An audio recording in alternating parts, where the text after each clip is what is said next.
Good day everyone! Kumusta kayong lahat? So before we start for our main vlog for today, I'm just gonna take my vitamins and my supplement. I don't take this every day, but when I take supplements, I start before eating, especially in the morning and before bedtime. And for the main vlog for today, it will gonna take lots of energy, so I'm just going to have a breakfast, just a hot tea and a bread para tuloy-tuloy na ako mamaya at hindi na ako magluluto pa. Recently, I don't eat breakfast. I only eat lunchtime and dinner. But my dinner is before 7 p.m. So I don't eat late na because before going to sleep, so I don't want my stomach to be heavy. Regular bread in Japan, where you can buy in the convenience or family mart, they're already so yummy, quality, and so soft like cake. Before anything else, I just remember to give my Hamsi a seeds, her favorite, sunflower seeds. And she's so adorable. Tag-init na naman, so ayan, kawawa na naman yung Hamsi ko kasi nga mahina siya sa mainit. Gusto niya yung malamig na weather. 1 year na siya mahigit sa amin and tulog lang siya ng tulog, kain, exercise, inom tubig. Ganyan lang yung routine niya. Pag gabi is gising yan siya, tapos sa araw is tulog yan siya. Ayun, cute niya, and then maamo naman siya, nagpapahawak din nga. Tsaka mahilig din siyang umatngat ng branches ng apple.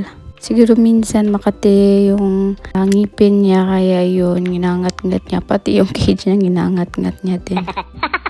Nakakatuwa yan siya tingnan pag kumakain. Sobrang cute. Tsaka grabe yung ngipin niya, ang lakas. What? Sabi nila, yung mga hayop daw is mabilis sila makadetect. Especially yung earthquake, ganon. Mabilis daw yan sila makadinig.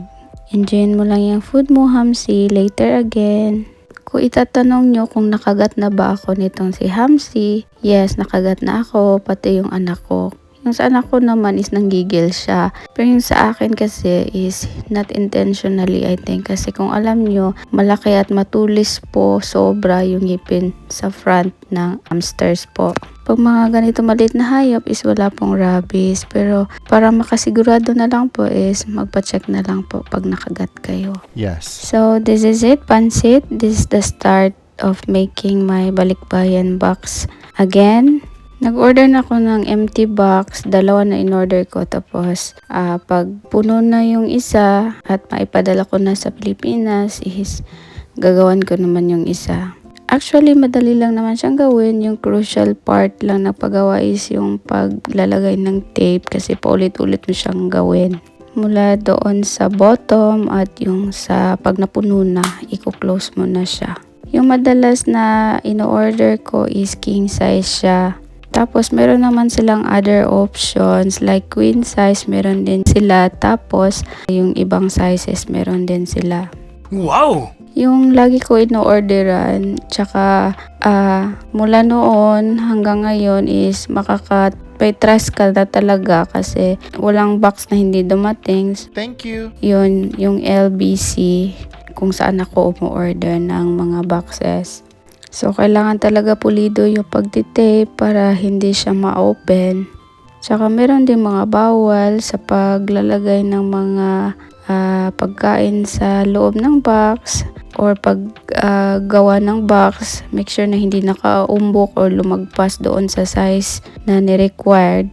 Tsaka yung mga paglalagay ng mga bawal na pagkain, yung mga meat, yung mga illegal na like mga guns or machineries, mamahaling bagay, like mga jewelries, at marami pang iba. Makikita nyo naman yan kung sa papel kung magpapadala kayo sa Pilipinas. Madali lang ito at dire-diretso yung paggawa ko ng bags pag dito naka-vlog. Well, anyway, ito na rin yung libangan ko sa bahay. Ugali ko na kasi na may ginagawa lagi para di ako maboring. Gusto ko lagi naka-organize. Tsaka para mapadala ko na rin to sa Pilipinas. Tsaka mabilis lang din yung araw. Ayoko naman na ma-expire yung mga pinabili ko.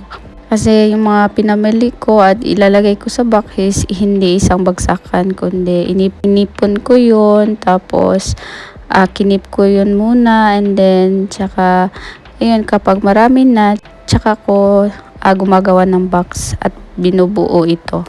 Yes. Yung ginagamit ko na tape, minsan nakakaubos ako ng 4, depende kasi yun sa kapal. Meron din namang nabibili sa Daiso, kaso di siya makapal.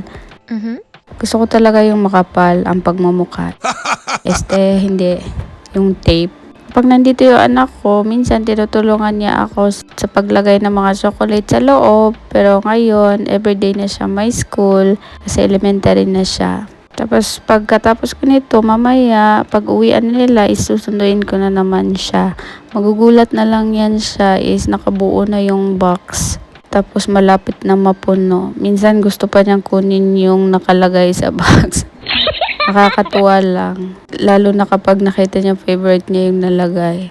I also make sure that I also put tape inside the box para talagang walang ma-open at mawalang mga bagay na nilagay ko sa loob. Pag wala namang issue is okay, intact pa lahat yung box mo. Pero pag yung iba, pag chinek yung box, ay nako, ino-open talaga yung iba. Tsaka baka binabalik din yung iba pag di nag-follow ng rules. Better to follow rules na lang kasi may doksay, diba? Din nakakaabala din yung pag ibabalik pa yung box mo or may problema pa, tatawag pa yan sa'yo. So, double time na. At saka, maapektuhan din yung mo, ginastos mo, tsaka yung preparation mo, diba?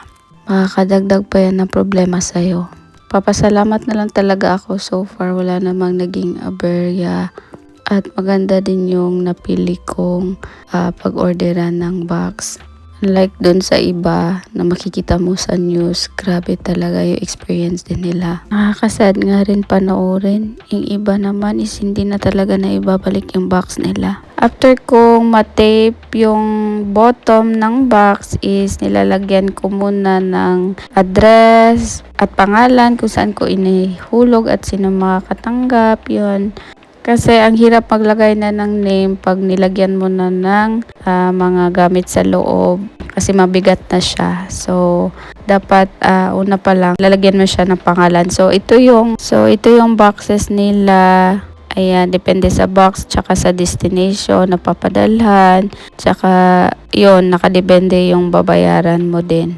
At meron din yung malaking papel kung ano yung mga nilagay mo sa loob. Need din ng pangalan, tsaka yung mga numbers, address, at sino tatanggap dito sa Pilipinas. And then, maliit na papel na kung saan magbabayad ka na ng box.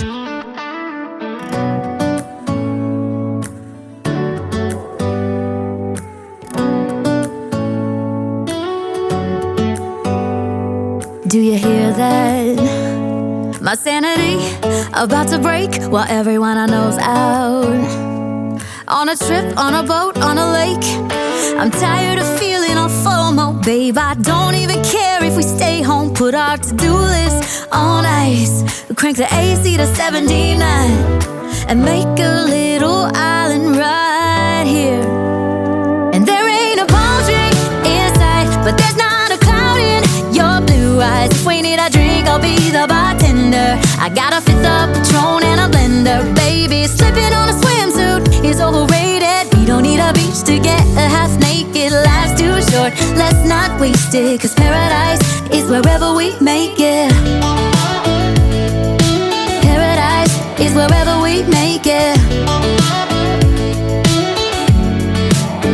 Till the sun's up Monday, we'll tell our phones, do not disturb. I got my straw hat, babe. And you can finally pull the tags on your Tommy Bahama shirt. Blue crush up on the 85-inch sound machine. When we wanna hear the ocean, I think everything we need is right here.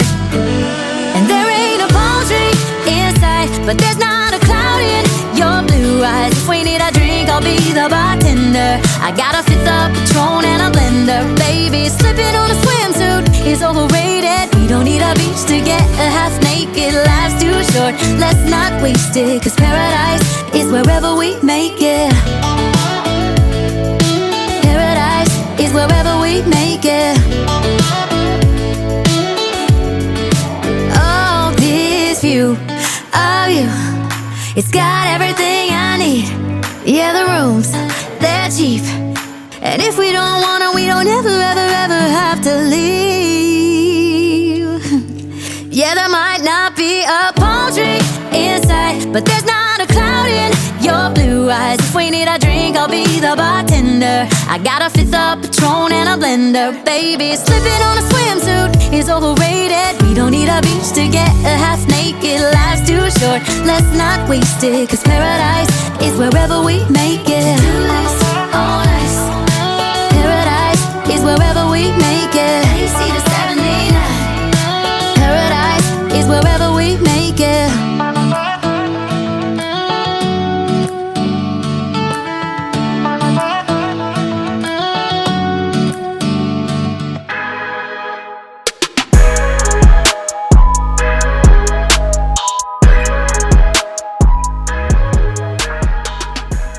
Guys, ayan, at natapos na rin ako sa paglagay ng mga papadala ko na balikbayan sa Pilipinas. As you can see, malaki pa yung kulang, but pagsisikapan natin yan na mapuno lahat para sa family, no? Also, sa wakas na gamit ko na rin yung microphone na ilang weeks na rin na nakatenga, no? Pero nagagamit ko siya pag nagbo-voice over ako. Pero ewan ko, feel ko mas malakas yung boses ko kaysa microphone. Managyud atong pagkakargador, no? Ako lang talaga yung gumagawa ng lahat kasi ako lang dito sa bahay. Well, anyways, siguro nagwa-wonder din kayo na nakailang beses na ako na-vlog ng balikbayan box ko. Siyempre, 'di ba? For me, na nagsisikap na mabuo itong box, memories ko na rin yon na wow, marami na pala ako na ipadala sa Pilipinas and inspiration na din sa lahat. Ang sarap sa feeling kaya, 'di ba? Na pinaghirapan mo. At saka guys, yung mga pinapadala ko sa pamilya ko is very random lang din. Kung ano yung mura, tsaka yung mga bagong labas na produkto, gusto ko rin na matry nila. Siyempre, yung mga request nila na kahit always yan na pinapadala ko, hindi pa rin sila nagsasawa. So, bigay to the Lord lahat at gusto din natin na i-share sa pamilya at sa ibang tao. So, thank you Lord and sana mabless mo din yung mga ibang tao na maka-experience ng ganito. That's all for our vlog for today. Sana panoorin niyo yung mga vlogs ko and also sa mga viewers ko na someday ikaw na rin yung magpapadala sa pamilya mo doon sa Pilipinas. And please do subscribe to my channel, Janice Chang. Like my videos and please leave a comment down below. And until next time, mata ne! Bye!